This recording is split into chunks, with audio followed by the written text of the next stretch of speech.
The Cold War is often remembered as an era of thunder, the roar of ICBM engines, the sonic booms of high-altitude spy planes, and the rhythmic thrum of tanks in Red Square. But the most consequential battles of the 20th century didn't happen in the light of day. They occurred in the crushing, absolute silence of the abyss. Far below the surface of the world's oceans, in a realm of eternal midnight and freezing pressure, ran the true nervous system of the global superpowers. These were the undersea communication cables, thick, armored serpents of copper and steel that stretched for thousands of miles across the seafloor. While the public looked to the stars during the space race, military commanders looked to the depths. These cables were more than just wires, they were the conduits of absolute power. Through them flowed the lifeblood of the Soviet military machine, the blueprints for experimental submarines, the movement orders for the Northern Fleet, and the go codes for nuclear annihilation. For decades, the ocean floor was considered the ultimate safe room. No radar could penetrate 300 meters of salt water. No satellite could peer through the opaque mass of the deep. It was a place where secrets could travel at the speed of light, shielded by the weight of the sea itself. One particular cable, snaked across the floor of the Sea of Okhotsk, would eventually become the centerpiece of the most daring intelligence operation in human history. It was a secret that would change the balance of power without a single shot being fired. By the late 1960s, the Soviet Union had realized a fundamental truth of the electronic age. The air is a sieve. Any message sent via radio frequency, no matter how heavily encrypted, could be snagged out of the sky by American listening posts in Turkey, Japan, or Alaska. To counter this, the Kremlin moved their most sensitive communications into the hard line. The logic was flawless. To intercept a landline, a spy had to physically infiltrate a secure facility. To intercept a satellite, one needed a massive dish and complex orbital math. But a cable on the ocean floor? To Soviet planners, that was equivalent to burying a message in a vault and throwing the vault into a volcano. It felt untouchable. Messages regarding submarine readiness in the Pacific, the deployment of nuclear-tipped torpedoes, and direct commands from Moscow to the far-flung naval bases of the East all flowed through these submerged arteries. Because the Soviets believed the cables were physically inaccessible, they often didn't bother with high-level encryption. They spoke freely, using the pressure of the ocean as their primary security protocol. To American intelligence, these cables were a tantalizing prize.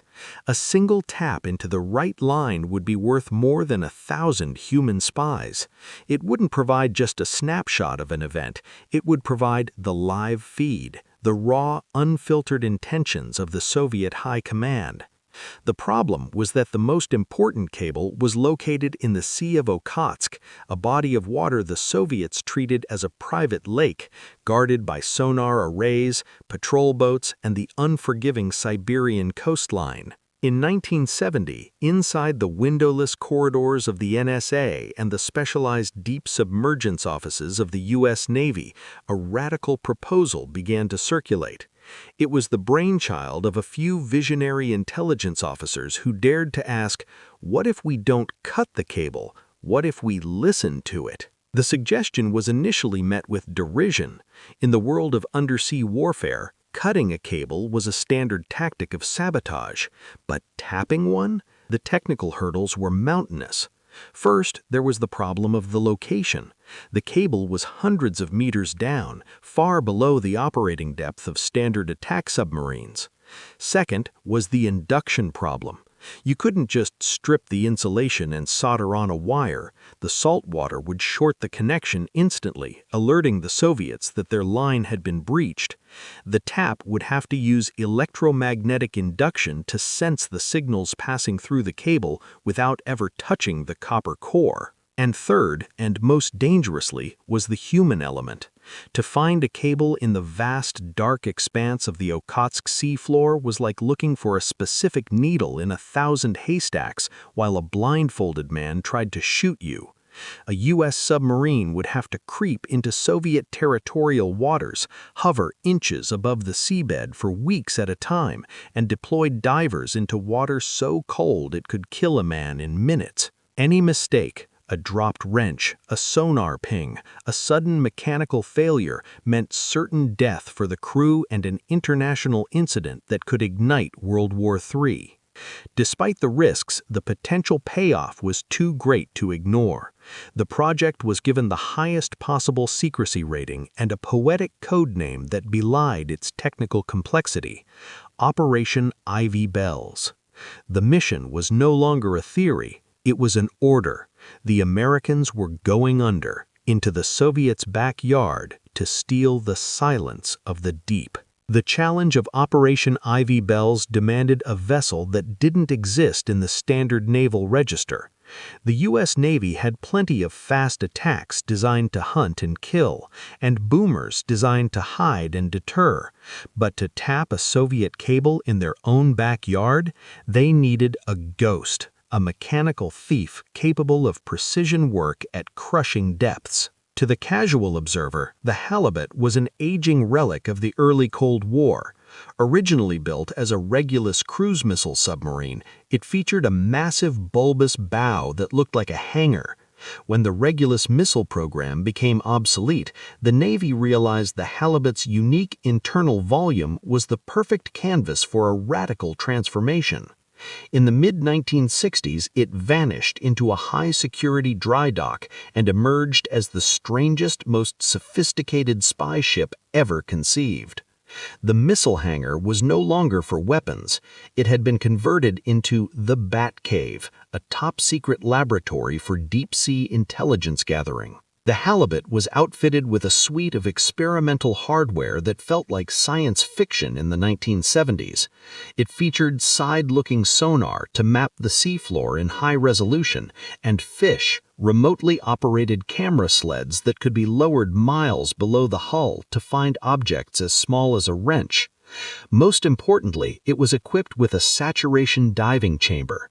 This allowed divers to live in a pressurized environment for weeks at a time, their bodies acclimated to the extreme depths so they could exit the submarine through a bottom hatch and walk on the ocean floor as if they were exploring another planet. But the halibut had more than just tools. It had skids. These were massive retractable steel beams that allowed the submarine to actually sit on the seafloor without damaging its hull or sucking silt into its engines. It could land in the mud and stay there, silent and motionless, while its crew worked outside. The mission of the halibut wasn't combat. It wasn't about the flash and bang of torpedoes. It was about theft on an industrial scale. It was about stealing the very thoughts of the Soviet High Command while they slept in their beds in Vladivostok, unaware that a 350-foot American intruder was parked in their driveway. The Sea of Okhotsk is a brutal piece of geography. To the west lies the Siberian coast, to the east the Kamchatka Peninsula, to the south the Kuril Islands. It is a bowl of icy water that the Soviets guarded with fanatical intensity.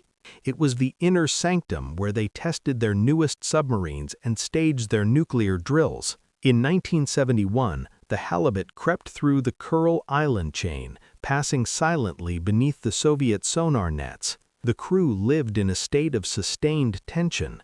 They were operating in shallow, treacherous waters where a single mistake would mean they were either depth-charged by the Soviet Pacific Fleet or trapped in a watery grave with no hope of rescue. For weeks, the halibut dragged its camera sleds across the muck of the seafloor. The search was agonizing. They were looking for a cable that was barely 5 inches thick in an area of thousands of square miles. They looked for signs of disturbed silt or the telltale trench made by a cable-laying ship. Then they found a sign that was remarkably human. Along the shoreline, the Americans spotted a series of signs posted by the Soviet authorities. They were simple markers in Russian intended for local fishermen that read, "Do not dredge here, underwater cables." It was a classic intelligence blunder. The Soviets had used a "keep off the grass" sign to point the Americans exactly to the treasure. The halibut followed the line indicated by the signs out into deeper water. Slowly, the camera feed in the bat cave flickered to life, showing a long, dark, barnacle-encrusted serpent lying calmly in the silt. It was the Okhotsk-Kamchatka cable. It sat there, vulnerable and silent, vibrating almost imperceptibly with the weight of the secrets it carried. There were no guards at this depth, no alarms, no sensors to detect a visitor. The Soviets believed that the freezing temperatures and the 300 meters of water above them were protection enough.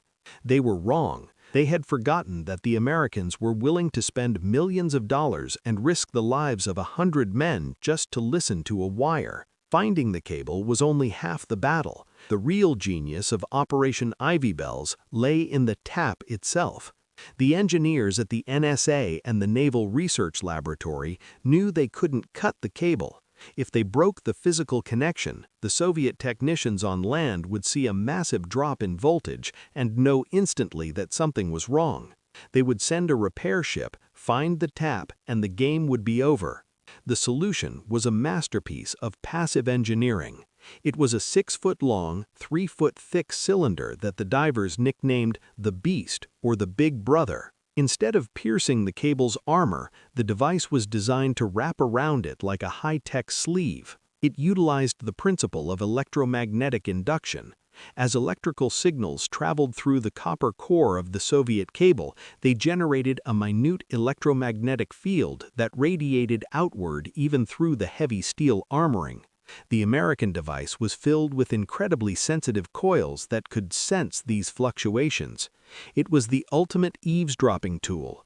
It didn't break the line, it didn't interrupt traffic, it didn't transmit a single radio wave that could be detected by Soviet sonar. It simply sat there, drawing no power from the cable, and recorded every single vibration of the wire onto massive reels of magnetic tape. The device was powered by a small nuclear isotope generator, a nuclear battery that could keep the recorders spinning for months at a time. The plan was as elegant as it was daring. A submarine would visit the cable once a year, divers would swap out the full tapes for fresh ones, and the Big Brother would continue its silent work. The ocean itself became the cover. The rhythmic surge of the tides and the groaning of the ice above masked any mechanical hum the device might have made. The operation was so quiet that for nearly a decade, the Soviet command spoke with complete, devastating candor. They discussed the maintenance schedules of their missile subs, the personal gripes of their admirals, and the technical failures of their latest weapons. Every word was copied, word for word, and flown back to Washington, D.C. for analysis. The Americans had effectively bypassed the Iron Curtain.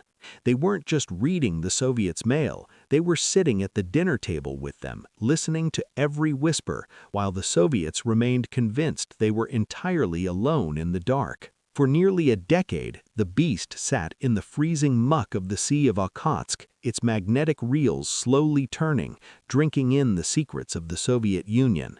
When the USS Halibut and later the USS Parch would return to base after a tape recovery mission, the atmosphere in the windowless processing rooms at Fort Meade was electric. This wasn't the usual intelligence work. Usually, analysts were forced to piece together the truth from grainy satellite photos of silo doors or the garbled fragments of high-frequency radio intercepts. This was different. This was the gold mine. The cable didn't just provide data, it provided context. It gave the Americans a front-row seat to the psychological landscape of the Soviet high command. On these tapes, Soviet admirals spoke with a candor they would never have used over the airwaves.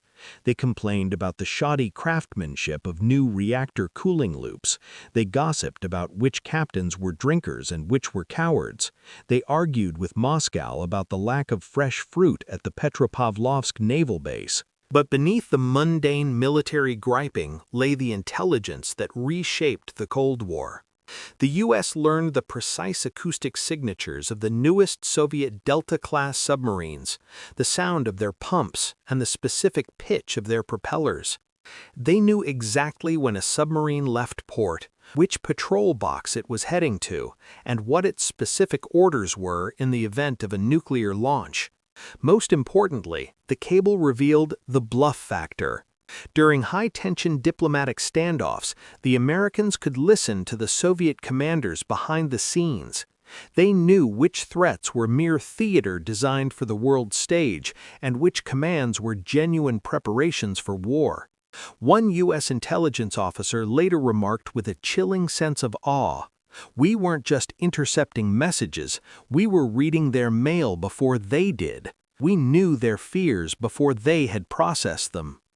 The intelligence from Ivy Bells allowed the U.S. Navy to essentially checkmate the Soviet Pacific Fleet. They didn't have to guess where the enemy was. They were invited into the room where the enemy decided where to go. It was the ultimate asymmetrical advantage, a 6-foot cylinder of electronics that had rendered a billion-dollar navy transparent. The Sea of Okhotsk is deep, but it was not deep enough to hide from a human heart motivated by greed. By 1980, Operation Ivy Bells had become one of the most successful and longest-running intelligence coups in history. It might have continued for another decade, or until the fall of the Berlin Wall, had the Cold War's most persistent enemy not intervened: treason. The leak didn't come from a specialized diver or a captain at sea. It came from a man sitting at a desk in Maryland. Ronald Pelton was a former communications specialist for the National Security Agency. He was a man drowning in debt, struggling with a $500 a month mortgage he couldn't afford, and a life that felt small compared to the secrets he handled. In January 1980, Pelton walked into the Soviet embassy in Washington, D.C. He had no documents with him, but he had a photographic memory. For the price of $35,000, he sold the Soviets the crown jewels of American undersea espionage. Among the various programs Pelton compromised, the most devastating was the existence of the underwater cable tap. The reaction in Moscow was a mixture of fury and profound embarrassment. They had been violated in their own territorial waters for 10 years. In 1981, American reconnaissance satellites spotted an unusual concentration of Soviet vessels in the middle of the Sea of Okhotsk. There was a salvage ship, a deep-sea submersible, and several heavily armed destroyers. They weren't hunting for fish, they were lifting the cable. When the Soviet divers finally reached the bottom, they found the beast. They found the American-made recorders, the nuclear isotope power source, and the induction coils that had been silently siphoning their secrets for a decade. The device was brought to the surface, crated, and sent directly to Moscow for a forensic autopsy. The game was over. The silence had been broken. For the first time, the Kremlin realized the unthinkable. Every secret they had moved through the hard line since 1971 was sitting in a file in Washington. The discovery of the Ivy Bells tap sent shockwaves through the Soviet military hierarchy that lasted until the end of the Cold War. The fallout was immediate and massive. The USSR didn't just rewrite its naval communication strategy, it burned the old one to the ground. Underwater cable security was overhauled with a level of paranoia that bordered on the obsessive. New cables were buried deep beneath the seabed using automated trenching machines. Constant continuity checks were implemented to monitor the voltage of the lines for even the slightest fluctuation. Encryption protocols, once seen as a secondary chore for undersea lines, were changed overnight. The Soviets stopped trusting the safety of the deep. In Washington, the loss of the tap was a devastating blow, but it was tempered by a sober realization of what had already been achieved. Officials quietly admitted that Operation Ivy Bells had provided more accurate, actionable intelligence than years of U-2 flights, Corona satellites, and human assets combined. It had prevented miscalculations that could have led to nuclear war. It had stripped away the mystery of the Soviet bear and revealed a military that was plagued by the same human errors and technical failures as any other. Though the Okhotsk tap was gone, the legacy of the operation lived on. The USS Parche would go on to become the most decorated ship in U.S. naval history, continuing the tradition of special projects in other oceans, on other cables, using the lessons learned from the halibut. The story of the secret underwater cable is a reminder that in the world of intelligence, knowledge isn't just power, it's the ability to see through the silence. One 5-inch wire on the bottom of a frozen sea had reshaped the balance of global knowledge. It proved that no matter how deep you bury a secret or how much water you put on top of it, someone, somewhere, is always finding a way to listen.